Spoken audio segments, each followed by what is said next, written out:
Hello জান, hello জান, বলো। কেমন আছো তুমি? আমি ভালো আছি, তুমি কেমন আছো? আমি আলহামদুলিল্লাহ ভালো আছি। তোমার সাথে তো কথা হয় না, কতদিন পর কথা হইলো। এই যে কথা হলো, এখন রাখো। দাঁড়াও না, একটু কথা বলি। কালকে কল দিও। হ্যাঁ, কালকে কখন ফোন দিব? কখন ইচ্ছে সকল। তাহলে কালকে সকাল 7টায় ফোন দেই। না না, আমি সকালে ঘুমিয়ে থাকি। তাহলে সকাল 10টায় ফোন দেই। বলে কি না, আব্বু সকালে বাসায় থাকে। তাহলে দুপুর 2টায়।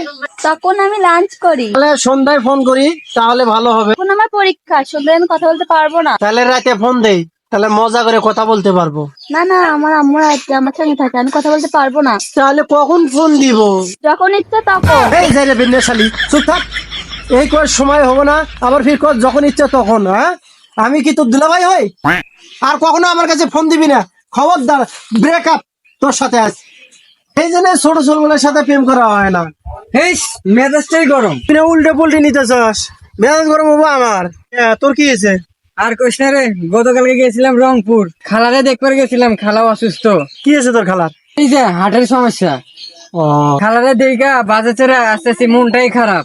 মধ্যেই সুন্দরী রমণী একটা চিংড়ি আমার পাশের সিটেই বসছে, দেখে মনটা হয়ে গেল ভালা, ফুরফুরে মেজাজে। কিছুদিন যাইতে যাইতে ভাবছি মেয়েটা তো অবশ্যই ঘুমাবো, তারপরে আমার কান্দে মাথা দিব, আমি আস্তে আস্তে মাথা বললাম খালা কয় কি রে? দিতে দিতে কমো তোমার বাড়ি কোনো হ্যান ত্যান জিজ্ঞেস করতে করতে যাবো।